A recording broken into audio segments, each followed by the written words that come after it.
사랑하는 자들아, 하나님이 이같이 우리를 사랑하셨은즉 우리도 서로 사랑하는 것이 마땅하도다. 어느 때나 하나님을 본 사람이 없으되 만일 우리가 서로 사랑하면 하나님이 우리 안에 거하시고 그의 사랑이 우리 안에 온전히 이루어지느니라. 그의 성령을 우리에게 주심으로 우리가 그 안에 거하고 그가 우리 안에 거하시는 줄을 아느니라. 아버지가 아들을 세상의 구주로 보내신 것을 우리가 보았고 또 증언하노니 누구든지 예수를 하나님의 아들이라 시인하면 하나님이 그의 안에 거하시고 그도 하나님 안에 거하느니라. 하나님이 우리를 사랑하시는 사랑을 우리가 알고 믿었노니 하나님은 사랑이시라. 사랑 안에 거하는 자는 하나님 안에 거하고 하나님도 그의 안에 거하시느니라. 저희가 오늘부터 새 신자 반이라고 하는 타이틀로 약 한 10주 정도 이야기를 나누게 될 거고요. 여기서 말하는 새 신자 반은 초신자들을 위한 신앙 교육서일 수도 있겠지만 초신자에 관한 이야기가 아니라 예수 그리스도의 사랑으로 새롭게 된 하나님의 사람들에 관한 이야기다라고 생각해 주시면 되겠고, 엄마 아빠한테 이렇게 물어봐 주세요. 엄마 아빠 하나님이 누구세요? 한번 물어봐 주실래요? 엄마 아빠 대답해 봐 주실래요? 네. 자, 일단은 씩 웃어야죠. 그죠? 네, 웃어야 돼요. 사랑으로. 그런 것도 몰라하면서 레이저 쏘면 안 되고요. 네. 만약에 누군가가 여러분과 저에게 하나님은 누구십니까? 라고 질문하신다면 여러분 어떻게 대답하시겠어요? 사실 그 질문에 대해서 오늘 함께 나누려고 하는 거고요. 그 질문을 사도 요한은 이렇게 대답합니다. 설교 제목인데요. 한번 같이 읽어보겠습니다. 시작. 네, 하나님은 사랑이십니다 라고 이야기를 하죠. 사도 요한이요, 만약에 제가 이렇게 질문을 할 것 같아요. 요한 선생님, 하나님은 누구세요? 라고 하면 요한 선생님이 이렇게 저한테 대답할 것 같아요. 하나님이 누구시냐고요? 하나님은 사랑이시죠. 하나님은 사랑이세요. 하나님은 완전한 사랑의 원천이며 그리고 밖으로부터 우리 안으로 부어진 바 되시는 그 사랑 그 자체예요 라고 대답을 하실 것 같아요. 왜 그러냐면 성경에 그렇게 써 있어요. 자, 화면을 한번 보겠습니다. 성경 16절인데요. 자, 오늘 본문 16절 같이 화면을 보면서 같이 한번 읽어볼게요. 시작. 하나님이 우리를 사랑하시는 사랑을 우리가 알고 믿었노니 하나님은 사랑이시라. 사랑 안에 거하는 자는 하나님 안에 거하고 하나님도 그의 안에 거하시느니라. 아멘. 자, 아이들에게 이렇게 부모님 대답해 주세요. 하나님은 사랑이셔. 그리고 나도 그 사랑 안에서 너를 사랑해. 이렇게 대답해 주시면 됩니다. 자, 그리고 나서 여러분이 삶으로 가셔서 여러분이 정말 하나님의 그 사랑으로 여러분의 자녀든 배우자를 사랑하시는지를 질문하시면 하나님께서 그 사랑 가운데서 우리를 이끄실 겁니다. 자, 여러분 오늘 본문 16절에서요. 하나님에 대해서 사도 요한은 되게 중요한 단서 3가지를 우리에게 보여주는데, 첫 번째는요. 우리는 우리를 사랑하시는 하나님의 사랑을, 자, 출발점은 아까 저희 병철 선생님도 이야기하셨지만 하나님이 먼저 시작하셨어요. 우리는 우리를 사랑하시는 하나님의 사랑을 알고 믿는다. 덮어놓고 믿는 거 아니에요, 여러분. 그냥 하나님이 우리를 사랑하셨대라고 하면서 어림짐작으로 믿는 게 아니라 하나님이 우리를 사랑하신다는 사실을 알고 믿는다라고 이야기를 해주고 있고요. 두 번째로 하나님은 우리에게 사랑 그 자체가 되신다라고 이야기하면서 그럼 그 사람 우리가 어떻게 해야 돼? 라고 얘기할 때 세 번째 중요한 단서를 얘기하죠. 세 번째를 같이 한번 읽어볼게요. 시작. 우리가 하나님의 사랑 안으로 들어가면 우리는 하나님 안에서 하나가 된다. 우리가 시작한 사랑이 아니라요, 하나님께로부터 시작된 그 사랑이 우리 안으로 들어와서 우리가 하나님의 사랑이 된다라고 이야기하고 있다라고 하는 겁니다. 여러분, 그런데 저는 이렇게까지 설명하는 걸 가지고 와닿지가 않잖아요. 뭐 말로는 이해가 가. 그럴 수 있겠다. 자, 그런데 요한은 지금 우리가 하나님의 사랑을 알고 믿는다고 했는데 우리가 어떻게 하나님의 사랑을 알고 믿을 수 있을까라고 하는 거죠. 요거에 대해서 우리가 좀 진지한 고민들을 한번 좀 해보셔야 돼요. 우리가 새 신자라면, 우리가 그리스도인이라면, 엄밀하게 새 신자는 그리스도인이라고 하는 말이죠. 이재철 목사님도 처음 머릿말에서 그렇게 얘기하거든요. 초신자를 위한 교육 내용이 아닙니다. 우리가 그리스도의 사랑 안에서 새로운 사람이 되었기 때문에 새로운 사람으로서의 우리의 삶의 여정을 어떻게 가야 할지를 살피는 책입니다라고 이야기한단 말이죠. 자, 그렇다면 우리는 이렇게 질문해 볼 수 있어요. 어떻게 그 사랑을 알고 믿을 수 있을까? 역설적이게도 첫 번째 기억하셔야 되는 것은 우리는 그 사랑을 알 수가 없다부터 출발하셔야 됩니다. 알 수가 없다부터. 이재철 목사님도 본인의 책에서 이렇게 얘기합니다. 유한한 인간이, 한계가 있는 인간이 영원한 하나님을, 시간이 다르잖아요. 육체를 가지고 있는 인간이 영이신 하나님을, 어둠인 인간이 빛이신 하나님을 온전히 안다는 것은 불가능합니다 라고 말을 합니다. 여러분, 우리가 그것을 인정하고 출발하셔야 됩니다. 그리스도인이기 때문에 이제 알아요로부터 출발을 하면 복잡해지고요. 그리스도인임에도 불구하고 알 수 없습니다부터 출발을 해야 돼요. 왜 그러냐면 저는 이 이재철 목사님의 이 표현을 이런 식으로 저랑 여러분에게 질문해 보고 싶어요. 수요 말씀 공방에서 나눈 이야기인데요. 화면을 보면서 한번 천천히 같이 읽어볼게요. 함께 읽습니다. 시작. 나는 하나님을 어떻게 알 것인가? 나의 불충분한 지식, 불완전한 이해와 판단, 지속 불가능한 기억을 가지고 정말 충분히 하나님을 알 수 있는가? 여기까지 우선요. 자, 스스로에게 질문해 보세요. 나는 하나님을 어떻게 알 수 있을까? 설교를 듣고 기도도 하고 성경도 읽고 그리고 누군가의 신앙생활 안에서의 간증도 들으면서 우리는 하나님을 알아가지요. 그걸로 충분한가? 하나님이라고 하는 존재를 우리가 완전히 알 수 있는 지식이 충분한가? 그렇지 않더라라는 거죠. 같이 사는 배우자도 여러분 알다가도 모르겠잖아요. 여러분의 배에서 낳은 자식들도 알다가도 모르겠잖아요. 지금은 거의 모르실 수도 있어요. 사춘기를 지난 자녀들은 이미 품을 떠났기 때문에 속을 전혀 알 수가 없죠. 우리가 잘 알고 있는 우리의 전문적인 지식이라고 하는 우리의 삶에서의 현장들, 저는 이제 신학을 공부했으니까 신학적인 것들, 또 사업을 하시는 분들은 사업의 현장들, 자녀들을 양육하는 부모들은 부모의 그 양육의 현장들 충분히 아는가? 그렇지 않더라라는 거죠. 즉 우리는 불완전한 지식과 불완전한 이해와 불완전한 판단, 게다가 우리의 기억력이 너무나 이건 건망증인지 아닌지 알 수는 없지만 손 안에 있는 찾기도 못 찾는 일을 우리는 가끔 한단 말이죠. 그러니까 불완전한 기억을 가지고 도대체 우리가 알고 있는 하나님 충분한가? 이런 질문들을 해볼 수 있는 거죠. 그러면서 이렇게 생각해 보는 거예요. 내가 만났다고 말하는 하나님이 진짜 하나님인가? 질문해 볼 수 있잖아요. 그리고 나한테 스스로 얘기하죠. 내가 만난 하나님이 바로 그 하나님이야. 확신할 수 있죠. 자, 그 순간 뭐가 일어나요? 내가 하나님이 기구한 이걸 정해버리잖아요. 그럼 어떤 일이 일어나는 겁니까? 내가 하나님인가라는 질문을 만나게 됩니다. 그 질문으로부터 출발할 때 우리는 어떤 것을 결정짓게 되냐면 하나님에 관한 지식의 원천이 내 안에 있는 게 아니구나. 나로부터 출발하는 게 아니구나. 하나님이시구나. 하나님이 이런 하나님이시구나. 이 고백은 밖으로부터 들어오는 그 어떤 것에 대한 경험이고 고백이고 간증인 거지 우리 안에서 저절로 만들어지는 것은 하나님일 수 없구나라고 하는 결론을 만나게 돼요. 그렇게 되면 어떤 일이 일어나냐면 믿음을 필요로 합니다. 밖으로부터 들어오는 정보는 여러분 믿음을 필요로 합니다. 믿음을 필요로. 이런 거죠. 제가 얼마 전에 영상을 하나 봤는데 앞으로 5년 후에 그 리튬 배터리 있잖아요. 전기차에 쓰는 리튬 배터리. 그 폐 건전지가 정말 수억 개가 나올 거예요. 앞으로 5년 후에. 자, 그런데 사실 저희는 아주 모순적이게도 친환경이고 자연을 파괴하지 않기 위해서 전기차를 우리는 그걸 받아들였는데 우리는 차마 거기까지 생각을 못했던 거예요.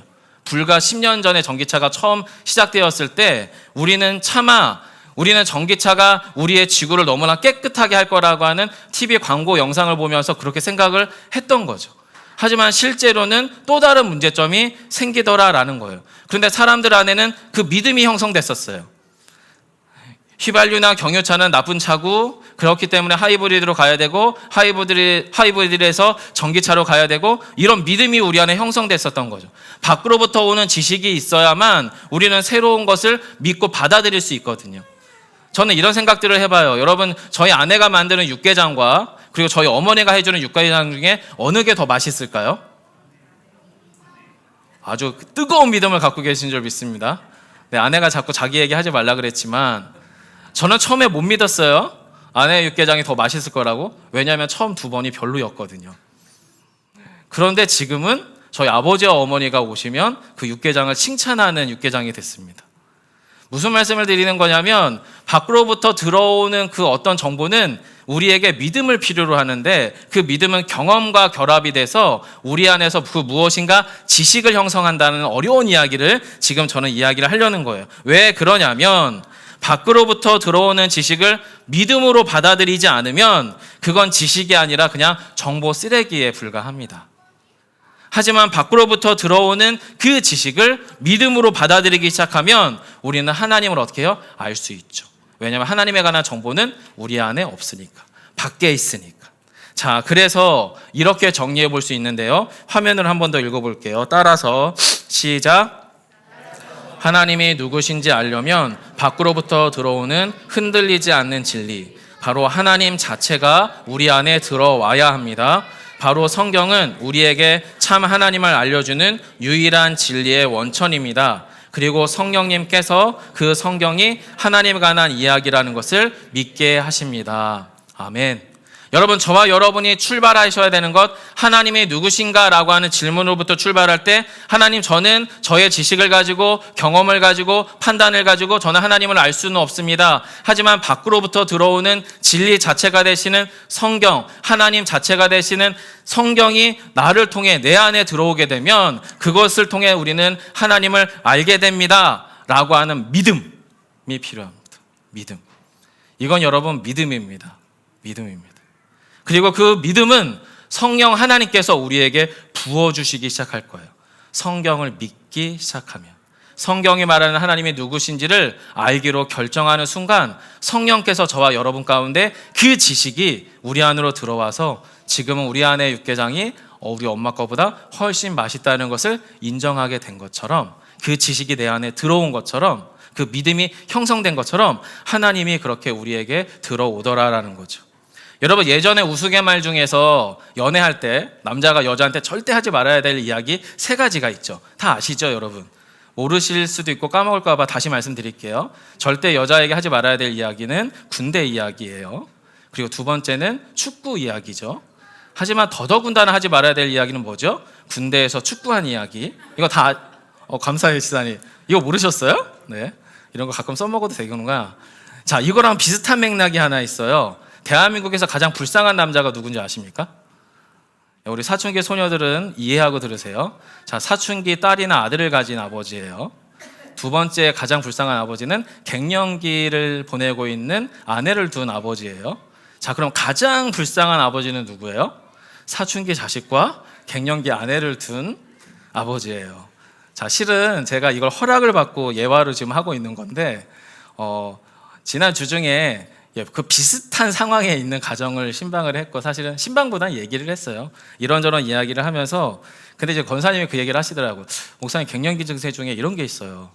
이유 없이, 맥락 없이, 까닭 없이 그냥 화가 날 때가 있다고. 그리고 남편한테 그렇게 얄밉대.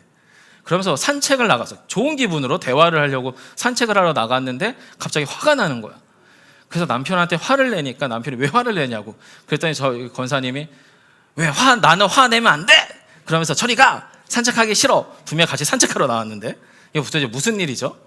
자, 이러면서 여러분 그런 상황들을 쭉 경험을 했는데 어느 날인가 갑자기 당신 안에 있는 어떤 하나님의 사랑으로부터 흘러나오는 그 어떤 깨달음이 본인의 마음을 만지시더라는 거죠. 그러면서 남편이, 아이가, 친정 어머니가 이해되더라라는 거예요. 여러분, 이건 분명히 그 권사님의 마음으로부터 출발한 마음이 아니에요. 그냥 하나님께로부터 언젠가 불현듯 부어지는 그 어떤 사랑의 마음이죠. 그 마음 때문에 상대방이 이해되더라는 거예요. 받아들여진다는 거예요. 그러고 나서 그 사랑으로부터 출발한 언어와 행동을 하기 시작했더니 남편의 무심함과 냉담함이 바뀌더라라는 거죠. 그리고 최근에 남편으로부터 당신 안에 계신 하나님은 진짜인 것 같아 라는 얘기를 들으셨다라고 이야기를 하더라고요. 물론 약간 좀 혹시 변경된 내용이 있으면 고사님 아니라고 얘기해 주시면 돼요. 네, 저희가 식구가 적어서 빤하기 때문에 이름은 호명을 못 하겠어요. 하지만 혹시 자기가 갱년기다 그러면은 비슷하게 생각하시면 되고요. 네. 자, 여러분, 우리에게 찾아온 하나님의 사랑은요, 우리 방식으로 타고 들어오지 않아요. 저와 여러분의 사랑 방식을 흘러타고 들어오지 않는다는 거예요. 하나님의 사랑은 밖으로부터 불현듯 우리에게 스며 들어와서 내 방식으로 타고 흘러 들어오지 않고요. 오직 성령께서 깨닫게 하시고 말씀을 믿게 하시는 방향을 따라 흘러 들어오는 거예요. 그래서 우리는 알게 되는 거예요. 아, 이것이 내게 아니구나. 내 사랑으로부터 나오는 게 아니구나. 어딘가로부터 내 안에 흘러 들어오는 거고 부어지는 거구나. 이런 거죠. 저는 제 식으로 표현하면 이런 거예요. 내가 왜 이러지? 여러분, 저에게 있어서 완전히 새로운 국면은 두 가지였어요. 규성아, 너가 왜 개척을 하려고 그러니? 왜 담임 목사가 되려고 하니? 그러자 하나님께서 저에게 주시는 질문이 이러이러해서 제가 개척을 하려고 해야 했더니 하나님께서 그래? 그러면 그 개척 혹시 내가 할 수 있도록 기다려줄 수 있겠니? 라는 말 한마디. 그리고 두 번째 깨달음은 이제 어제도 지난주도 이야기 나눴지만 규성아, 나는 너를 통해 내가 하기 원하는 교회를 하기 원한다. 너의 그 어떠함으로 나의 목회, 나의 교회됨을 가로막지 않았으면 좋겠다. 이 두 가지가 지금 제 머릿속에 모처럼 박혀 있어요. 제 시기에는 그런 거죠. 제 속으로는 이런 판단이에요. 이런 생각을 내가 어떻게 하지? 이런 마음이 도대체 어디서 온 거지? 여러분, 이거 제가 만든 생각이겠습니까? 그럴 수 없는 거예요. 이런 감동이나 격동이나 깨달음이나 도전은 그냥 우리 안에 스며 들어오는 거예요. 언제요? 하나님이 우리 안에 들어올 때, 하나님의 사랑이 우리 안에 부어질 때 그런 거죠. 여러분, 제가 그럴 수 있는 이유는 성경이 제 친구이기 때문에 그렇습니다. 말씀을 통해 하나님이 설명되기 시작했기 때문입니다. 그리고 말씀을 통해 설명된 하나님이 믿어지기 때문입니다. 모두가 사실 그렇잖아요. 여러분이 예수비봉교라고 하는 공동체의 개척에 오기까지 여러분 사실은 올 이유보다 오지 말아야 될 이유가 훨씬 많으셨을 거예요. 근데 그 어떤 이유가 여러분을 여기에 이끄신 거잖아요. 그게 여러분 안에서부터 출발한 거겠습니까? 그렇지 않더라라는 거죠. 우리 안에는 수많은 이런 지점들이 있다는 거예요. 여러분, 그래서 우리가 소망합니다. 성경은요, 하나님을 알려주시는 유일한 책이라고 하는 걸 여러분이 믿으셔야 됩니다. 이게 새신자반의 출발점입니다. 그리고 성령께서 여러분의 마음에 믿음을 부어주실 것 또한 소망하시기를 바랍니다. 이건 소망하시면 됩니다. 소망하면 하나님이 부어주실 겁니다. 자, 그러면 오늘 본문에서 사도 요한이 말하는 사랑의 본체가 되신 하나님은 어떤 분이냐, 어떻게 알게 되느냐, 말씀 11절부터 15절을 좀 차근차근 읽고 설명을 좀 드리겠습니다. 여러분 11절 한번 읽어주시겠어요? 함께 읽습니다. 시작.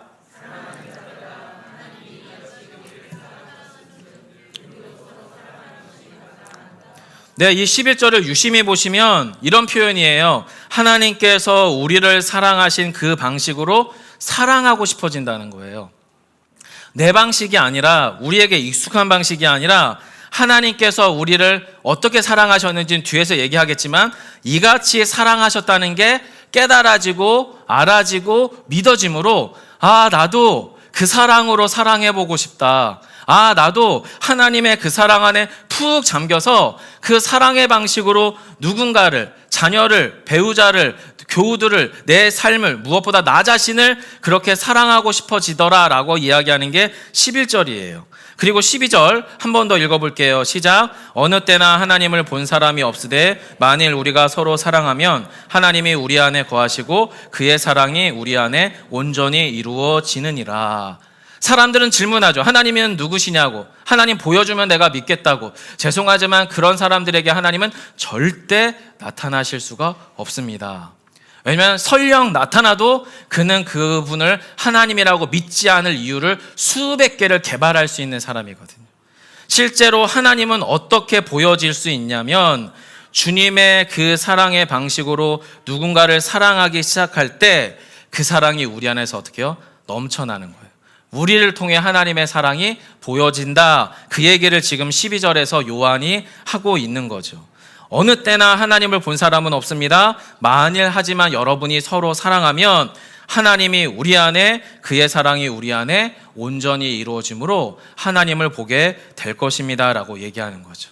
그리고 13절에서 이렇게 얘기합니다. 13절 함께 더 읽어봅니다. 그의 성령을 우리에게 주심으로 우리가 그 안에 거하고 그가 우리 안에 거하시는 줄을 아느니라. 뭐라는 거예요? 성령 하나님께서 우리가 하나님 안에, 하나님께서 우리 안에 거하신다는 것을 알게 하고 믿게 하고 깨닫게 하더라라는 거예요. 자, 마지막 14, 15절 같이 한번 읽어보겠습니다. 시작. 아버지가 아들을 세상의 구주로 보내신 것을 우리가 보았고 또 증언하노니 누구든지 예수를 하나님의 아들이라 시인하면 하나님이 그의 안에 거하시고 그도 하나님 안에 거하느니라. 아멘. 최종적으로 우리 안에 그 사랑은 무엇을 고백하게 하냐면 예수님이 나의 구주이십니다. 그리고 예수님께서 진실로 하나님의 아들이십니다라고 하는 것을 고백하고 인정하게 된다는 거예요. 자, 여러분 안에, 제 안에 어떻든 내 믿음이 1%든 10%든 100%든 간에 그래도 역시 예수님은 제 영혼을 구원하신 구주 맞아요 라고 믿고 그것이 인정된다면 여러분과 저의 삶이 아무리 엉망진창이더라도 여러분은 그리스도인이 맞습니다. 왜냐하면 하나님을 믿는 건 저희가 할 수 있는 일이 아니고요. 예수 그리스도를 구주로 고백하는 건 우리의 고백으로 할 수 있는 일이 아니기 때문에 그렇습니다. 성령께서 그 일을 하신다라고 하는 거죠. 이렇게 쭉 설명을 하고 나서 지금 사도 요한은 이 모든 위대한 사랑의 대선언을 16절에서 이렇게 얘기하는 겁니다. 그러므로 하나님은 사랑이십니다. 그 사랑 안에 거하는 자는 하나님 안에 거하는 것이며 하나님도 그의 안에 거합니다 라고 얘기합니다. 그러면서 제가 수요 말씀 공방 때도 이야기는 했지만 저는 이 구절을 묵상할 때 저 밖에 저 백일홍 나무가 떠올랐어요. 저게 저 정읍 어딘가에서 어디에 땅에 묻혀 있었는지 모르지만 어쨌든 거기서부터 여기로 옮겨져 와서 이사를 와서 지금 이 비본 교회 앞에 저 장로님 회사 앞에 심겨져 있잖아요. 물론 사람이 심었어요, 여러분 이거. 자, 근데 이걸 자라게 하는 것은 구할이 90%가 자연입니다. 자연. 햇볕이 필요할 거고요. 바람이 불어야 될 거고요. 또 하늘로부터 오는 비가 좀 필요할 거고요. 그리고 땅에서부터 적정한 양분이 올라와야 되는데 자, 적당한 햇빛 양, 적당한 바람의 양, 적당한 땅의 양분의 양, 적당한 비의 양 사람이 맞출 수가 없습니다. 저희가 볼 수 있는 건 저기에 나무가 심겨져 있다는 것 정도만 알 수 있습니다. 하지만 저게 살아있을 때는 반드시 일어날 일이 뭐예요? 여름에 꽃을 필 거라는 거죠. 여러분, 우리의 신앙도 그렇습니다. 우리가 하나님께 심겨져 있구나라고 하는 것이 고백되어지고 확인되는 거기에 그냥 머물러 계시면 됩니다. 그리고 거기에서 성령께서 말씀이 저랑 여러분에게 적절한 햇빛, 적절한 바람, 적절한 비, 적절한 양분으로 우리에게 스며 들어오시기 시작을 할 겁니다. 그렇게 자연이 나무를 자라게 하듯 하나님께서 말씀이 저와 여러분을 자라게 하실 겁니다. 빨리 자라야 되는데, 이렇게 자라야 되는데, 이렇게 해야 되는데 우리가 결정할 수 없습니다. 심겨진 나무가 살아있다면 반드시 열매를 맺기까지 자연 안에서 자라나갈 수밖에 없는 것처럼 저랑 여러분이 그리스도인이 되었다라고 하는 유일한 증거는 말씀 안에 성령 안에 심겨진 자로 쭉 거하심으로 그 안에서 우리가 보지 못했던 것을 보고 듣지 못했던 것을 듣고 깨닫지 못했던 것을 깨달으며 우리라는 존재가 전혀 새로운 국면으로 들어와 있다는 것을 인정할 수 있는 자리에 머무는 힘, 거기서부터 출발하더라라고 하는 거지요. 여러분, 저희가 말씀을 짤막하게 좀 마무리를 할 건데요. 사람도 마찬가지인 거예요. 사람을 사람으로 존재를 존재로 자라게 하는 힘은 사랑이에요. 잘못된 사랑도요, 아이를 자라게 합니다. 하지만 아이를 망가뜨리겠죠. 그렇다면 하나님의 진짜 사랑이 우리를 자라게 한다면 우리는 뭐가 되겠습니까? 진짜 하나님의 사랑이 되겠죠. 우리의 사랑이 진짜인지 가짜인지, 우리 부모의 사랑이 나쁜 건지 좋은 건지 우리가 어떻게 판단하나요? 몰라요. 커봐야 하니까.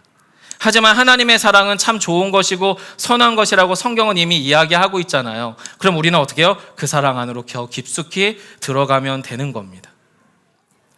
여러분, 진짜 사랑만이, 진짜 하나님의 사랑만이 우리 되게 할 줄 믿습니다.